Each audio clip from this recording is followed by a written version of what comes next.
오늘 말씀 제목이 뭔가요? 제목이 뭐라고요? 어디서 많이 듣던 말 아닌가요? 어디서 들었나요? 웃으면 복이 와요. MBC 방송에서 최장수 프로그램 중에 하나죠. 제가 AI한테 물어보니까 이렇게 나와요. 1969년부터 2005년까지 36년 동안 MBC 방송의 최장수 프로그램. 그래서 거기 출연했던 그 코미디언들 여러분 다 아실 거예요. 구봉서, 배삼룡, 서영춘, 이기동, 송혜, 배현정, 뭐 남성남 다 익숙한 낯익은 이름들이죠. 2005년까지 이 프로그램이 장수했습니다. 왜 이 프로그램을 이렇게 방송에 내보내고 또 함께 즐거워했을까요? 우리 국민들에게 웃음을 선사하기 위해서 아마 이런 프로그램을 만든 것 같습니다. 외국인 선교사가 우리나라의 복음을 전파하고 교회에서 예배 드리는 모습을 보면서 의아하게 생각한 게 있어요. 뭐냐? 너무 근엄하고 엄숙하게 예배 드리는 거예요.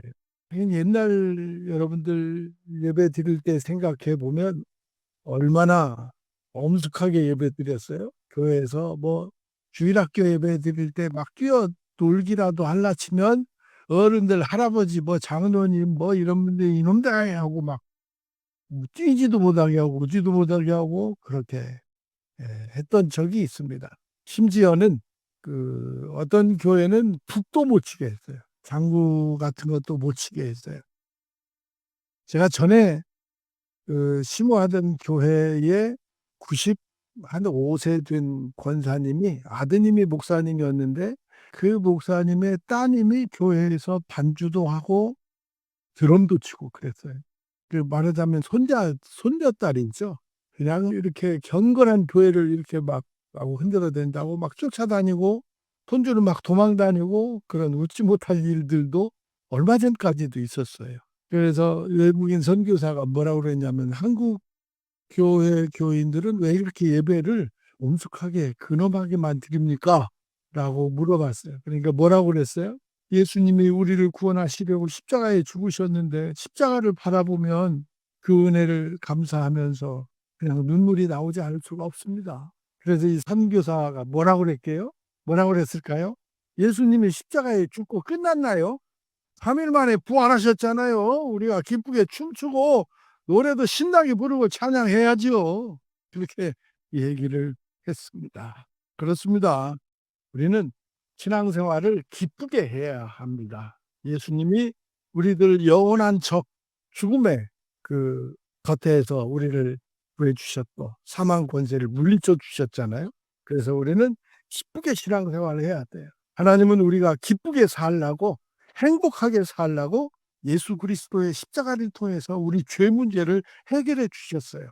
이제 아무 걱정 없이 살면 돼요. 더 이상 죄의 노예로 살지 말고 참 자유인으로 하나님과 신나게 놀면서 살아야 돼요. 저는 가장 이상적인 예배 보면 어떤 예배라고 생각하냐면 그 미국에서 노예 해방이 되기 전후 시대에 그 아프리카에서 노예로 잡혀와 가지고 노예로 살면서 흑인들만의 예배를 드리잖아요. 흑인들은 백인 예배당에 들어가서 예배를 함께 못 드렸어요. 흑인들만 예배를 드리는데 그 참 비참한 삶 속에서도 그들이 그 찬송을 불러요. 그 찬송을 뭐라고 하죠? 우리는 흑인 연가라고 따로 구분해서 말하는데 찬송을 얼마나 신나게 부르는지 온 교인들이 성가대가 찬양을 하면 교회가 들썩들썩해요. 교인들도 함께 찬양을 따라서 그 자유롭지 못한 신부님에도 불구하고 하나님을 그렇게 소리 높여 찬양하는 영화, 제가 제목이 생각이 안 나지만 그런 영화 많이 보셨을 거예요. 여러분, 그렇습니다. 하나님이 우리를 참 자유인으로 해방시켜 주셨잖아요. 그래서 예배는 뭐냐? 하나님과 신나게 노는 거예요. 신나게 놀아요. 목사가 하는 일은 뭐냐? 하나님을 함께 예배하고 교인들과 신나게 노는 게 목회예요.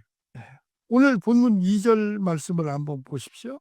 그때 우리 입에는 웃음이 가득하고 우리 혀에는 찬양이 찼었도다.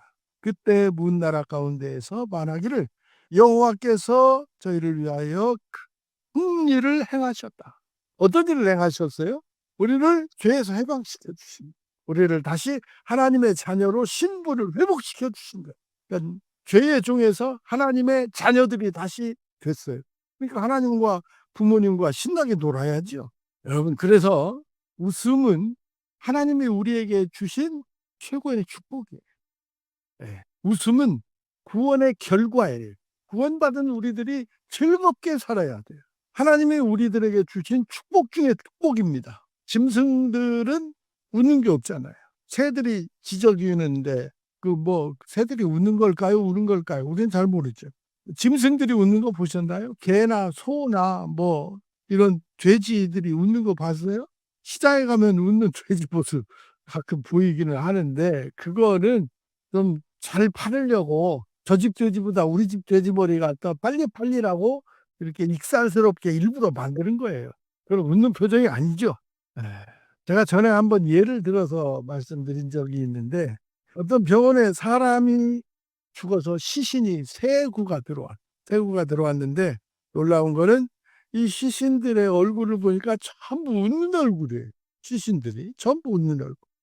이상하게 생각을 한 이 병원 원장님이 그 이유를 물었어요. 그랬더니 영안실 직원이 이렇게 대답을 했습니다. 첫 번째 시신은 어떤 중년 여인의 시신인데, 사연이 그렇습니다. 남편이 교통사고로 죽었는데 보험을 너무 많이 들어놓은 거예요. 그래가지고 보온벼락을 맞아가지고 너무 좋아서 웃다가 심장마비로 죽었대. 그래서 죽었다고 그러고, 두 번째 시신은 아들이 공부도 잘 하지도 못했는데 어떻게 돈 좀 만들어서 그 로스쿨 법학전문대학원 등록금 비싸잖아요. 졸업하는데 거의 1억, 2억이 들어간다는 얘기도 있고, 아무튼 돈이 있으니까 대주었어요. 그래서 공부도 잘 못했는데 졸업하고 판사로 임명이 돼가지고 너무 좋아서 그만 웃다가 쇼크로 죽었다. 또 한 사람은요, 벼락을 맞아서 죽었어요. 벼락을 맞아서 죽었는데 웃는 얼굴이었대요. 그래서 웃을 이유가 없는데 왜 웃었을까 생각해 보니까, 번개가 번쩍번쩍하니까 자기 사진 찍는 줄 알고, 자기가 모델인 줄 알고 도와서 웃는 표정 짓다가 벼락 맞아서 죽었던. 예, 그냥 웃자고 지어낸 말이죠. 시편 30편 4절 이하의 말씀에 보면, 주의 성도들아 여호와를 찬송하며 그 거룩한 이름에 감사할지어다. 노여움은 잠깐이요 은총은 평생이로다. 저녁에는 울음이 가득할지라도 아침에는 웃음과 기쁨이 오리로다. 하나님께서 우리에게 주시는 결과의 선물은 뭐냐? 결과적인 선물은 웃음과 기쁨이에요. 하나님은 우리에게 웃음과 기쁨을 주시려고 일하시는 거예요. 그래서 우리는 늘 활짝 웃으며 기쁘게 살아야 할 줄로 믿습니다. 우리가 그리스도를 영접하면 하나님의 자녀가 되는 거잖아요. 자녀의 신분을 회복하는 거잖아요. 하나님은 나를 인해서 기뻐하시고 그 기쁨을 이기지 못하고 즐겁게 하나님도 노래하시는 거예요. 우리가 자녀를 사랑하는 100만 배 이상으로 하나님은 우리를 더 사랑하시는 거예요. 그래서 우리는 즐겁게 살아야 돼. 웃으며 살아야 돼. 어디 옆에 분하고 한번 웃으며 다시 한번 인사해 볼까요? 활짝 웃으면서. 이제 코로나 때문에 마스크를 쓰신 분이 계신데 한번 활짝 웃어보세요. 웃는 모습이 예뻐야 됩니다. 미스 코리아 어떻게 뽑는 줄 아세요? 그냥 그 아무 무표정한 얼굴로 이쁜 얼굴을 뽑는 거 아니에요. 어떤 사람을 미스 코리아로 뽑냐? 웃는 모습이 이쁜 사람을 미스 코리아로 뽑는 거예요. 다시 한번 웃어보세요. 나 웃는 모습 예뻐요? 하고 한번 물어보세요. 여러분, 웃어야 합니다. 웃음 그 자체가 성공이에요. 실패한 사람은 웃을 수 없잖아요. 성공한 사람이 웃는 거예요. 그런데 또 웃으면 성공이 빨리 찾아와요. 성공의 개념은 다를 수 있지만 웃는 얼굴에 성공이 찾아오는 겁니다. 성공의 비결이 뭐냐? 언제나 웃으면서 살 때 성공도 확률이 높아지는 거예요. 요한복음 15장 11절 말씀을 보면, 내가 이것을 너희에게 이르는 것은 내 기쁨이 너희 안에 있어 나의 기쁨을 충만하게 하려 함이라. 주님께서 우리에게 여러 말씀을 주시는 거는 뭐냐? 내 기쁨이 너희 안에 들어가서 너희가 나처럼 기쁘게 살기를 원함이라. 그 말씀입니다. 여러분, 웃음 쉽게 웃기가 쉽지 않죠. 그런데 웃음은 능력이 있어요. 웃음 안에 능력이 있습니다. 어떤 능력이 있어요? 문제를 해결하는 능력이 웃음 속에 감춰져 있습니다. 여러분 실컷 막 웃어보세요. 병이 치료가 돼요. 질병을 치료하는 능력입니다. 웃으면 그냥 통상적인 얘기만 해야죠. 내 몸 안에 혈액순환도 잘 되고 신진대사도 잘 되고 노화도 방지되고 그래서 건강해집니다. 웃음은 그래서 질병도 치료해요. 어떤 분이 최고의 보약 웃음이라는 책을 썼어요. 누구냐면요. 스탠포드 대학의 윌리엄 플라이 교수가 최고의 보약 웃음이라는 책을 통해서 웃음이 건강에 얼마나 도움이 되는지를 얘기했어요. 어린이들이 하루에 몇 번쯤 웃는다고요? 어린아이, 아기들이 하루에 몇 번 웃어요? 모르죠. 웃는 표정을 하루에 400번 웃는 표정을 짓는데요. 그냥 부모님들 아기가 활짝 웃는 모습을 보면 그냥 죽어. 좋아서, 이뻐서. 그죠? 근데 나이가 들어가면서 웃음이 줄어들어요. 여러분들은 하루에 몇 번쯤 웃으시는 것 같아요? 몇 번쯤 통계적으로 어른들은 하루에 10번 웃는, 여러분 10번 웃는 것 같아요? 착각하지 마세요. 우리 한국 사람들은요, 어른이 하루에 한 번밖에 안 웃는데요. 그만큼 웃으면 인색하다고 합니다. 여러분, 많이 웃으세요. 돈 안 드는 보약이 웃음입니다. 예수님이 우리 웃게 해주시려고 이 땅에 오셨잖아요. 저 우리는 즐겁게 살아요. 웨스트민스터 신앙 고백. 인생의 목적이 뭐냐? 첫째는 하나님께 영광 돌리는 인생의 목적이. 둘째는 하나님을 즐거워하며 행복하게 사는 거예요. 이게 웨스트민스터 신앙 고백의 두 번째. 사람이 이 세상에 온 목적대로 하나님의 영광을 위해서 살고 그리고 하나님의 자녀인 것을 기억하며 행복하게 사는 삶. 이게 성공적인 인생이에요. 여러분, 제가 그 에이브러햄 링컨 대통령의 성공지 한번 얘기해 드렸죠. 떨어져도 이 에이브러햄 링컨만큼 떨어진 사람 없어요. 굉장히 많이 떨어졌습니다.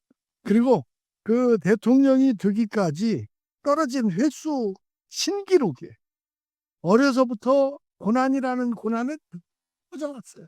이 링컨 대통령보다도 더 힘든 삶을 산 사람은 이 땅에 별로 없어요. 그런 그가 미국의 역대 대통령 중 최고 존경받는 대통령 1위가 됐어요. 그 다음에 조지 워싱턴, 토마스 제퍼슨, 이런 대통령들이 있지만 루즈벨트도 들어가고 1위가 에이브러햄 링컨. 그러니까 또 어떤 주일학교 아이들은 아브라함이라고 하잖아요. 아브라함. 그러니까 에이브러햄을 아브라함이라고 하니까 성경에 나오는 믿음의 조상하고 링컨 대통령 호동해가지고 그랬다고 하는데, 여러분, 링컨 대통령의 이 불굴의 힘은 어디서 나왔을까요? 긍정의 힘에서 나왔겠죠. 그리고 그의 삶은 부정적인 삶이 아니었다. 늘 웃는 얼굴이었고 긍정적 생각. 말도 못해요. 사업도 실패했고 떨어진 것만 해도 한 10번 떨어졌어요. 하원 의원 떨어져, 상원 의원 떨어져, 부통령 떨어져, 다 떨어졌어요. 그런 그가 대통령이 됐잖아요. 여러분, 힘들고 어려운 일이 지나가면 반드시 기쁨의 열매를 맺게 해주신다. 우리 하나님은 나로 기쁨의 열매, 마지막에는 웃게 해주신다 하는 이 믿음의 신념을 가지시기를 축복합니다. 포기하지 마세요. 실패도 두려워하지 마십시오. 절망하지 마세요. 정말로 불행한 일은 뭐냐면요, 우리 성도들이 웃음을 잃어버리는 거예요. 기쁨을 잃는 겁니다. 우리 성도들은 초대교회와 같은 그런 기쁨을 회복해야 돼요. 하나님은 내가 기쁘게 그리고 행복하게 늘 활짝 웃으며 살도록 하기 위해서 예수 그리스도를 십자가에 죽게 하셨습니다. 그런데 우리가 이 기쁨을 회복하지 못하고 내 인생에 행복하지 못하다면 주님의 그 대속의 죽음이 헛된 죽음이 될 수밖에 없는 거예요. 사랑하는 성도 여러분, 우리 성도님들 교회 생활, 신앙 생활, 이 세상에서의 모든 삶의 영역에서 즐겁게 행복하게 웃으며 사시기를 축복합니다. 바울 사도는 감옥에서 빌립보 교회에 편지를 쓰면서 뭐라고 말했어요? 기뻐하라. 내가 다시 말하노니 주 안에서 기뻐하라. 바울 사도는 이 편지를 쓸 만한 환경이 아니었어요. 지하 감옥에 갇혔어요. 곧 죽을 날이 임박했습니다. 그럼에도 불구하고 기쁨을 도래하고 편지에 기쁘게 살아라 말해주고 있잖아요. 여러분, 내 삶을 한번 돌아보십시오. 나는 얼마나 즐겁게 살고 있는가. 내 삶의 기쁨은 몇 퍼센트 정도, 농도로 따지면 몇 퍼센트 정도 될까? 하나님은요, 내가 우울하게 사는 것을 원치 않으십니다. 슬퍼하는 것도 원치 않으십니다. 웃음의 효과에 대해서 여러 통계도 많이 나오죠. 웃으면 긴장도 풀려요. 스트레스도 해소돼요. 온 몸의 기관이 마치 기름칠한 기계처럼 잘 돌아간다고 그래요. 웃으면. 우리나라 사람들은 진짜 웃음에 인색해요. 웃으면 좀 경박하게 보인다고 생각하기도 하고 좀 가볍게 여기는 경향이 있어요. 늘 근엄한 표정을 지어야 하고 그런 거는 주님이 원하시는 삶은 아니다. 문제는 우리 성도들의 삶이 예수를 믿지 않는 비그리스도인, 비기독교인들보다 기쁨이 넘치는 삶을 살아야 돼요. 우리는 기쁘게 살아야 돼요. 이것은 한마디로 교회 안팎에서 우리 신앙생활이 어딘가 침체되고 있기 때문에 그런 웃음을 잃은 이유는 그렇습니다. 그런데 이 웃음과 기쁨, 이 기쁨의 종류가 있어요. 뭐냐? 하나는 육체적, 어떤 물질적 또는 권위, 권력, 명예 이런 것을 얻는 데서 오는 기쁨일 수 있겠죠. 기독교인도 육체를 가진 사람이기 때문에 물질의 기쁨을 외면할 수 없습니다. 맛있는 음식을 먹을 때 기쁘죠. 새 옷을 입을 때 기쁘죠. 6천만 원짜리 목걸이를 차면 기분이 좋아질까요? 육체적, 물질적 기쁨, 잠시 좋을 수는 있겠죠. 그러나 얼마 가지 못합니다. 바울 사도가 옥중에서 쓴 빌립보서에 18번이나 나는 기쁘다고 말합니다. 18번을 나는 기쁘다라고 말합니다. 이유가 뭘까요? 그것은 육체적, 물질적 기쁨이 아니에요. 영혼의 기쁨이에요. 영혼의 기쁨. 우리는 영적인 기쁨을 누리면서 살아야 합니다.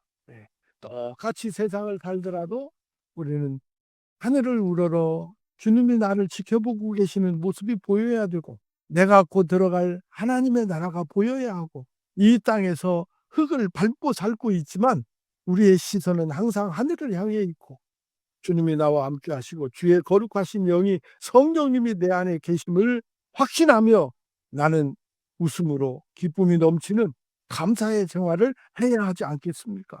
영적인 기쁨은 그래서 하나님이 나와 함께 하신다. 임마누엘 생각에서 오는 기쁨이에요. 나는 하나님의 사람이다. 하나님이 나와 함께 하신다. 그 기쁨이 있어야죠. 그 영원하신 하나님이 나의 아버지 하나님. 아버지 하나님. 오늘 우리 장로님 기도하면서 아버지 하나님 너무나 좋으니까 계속 아버지 하나님 찾잖아요. 하나님의 은혜와 사랑을 깨닫게 되면 참 기쁨이 찾아옵니다. 내가 고아가 아닌 것을 깨닫게 내가 너를 고아와 같이 내버려 두지 아니하고 항상 너와 함께하리라. 내가 외로움을 느낀다면 그건 잘못이에요. 하나님은 온전한 대표이시고 나와 함께 하시잖아요. 내가 죄를 용서받고 하나님의 자녀가 된 것을 기뻐하는 그 기쁨이 우리에게 있어야 할 줄로 믿습니다.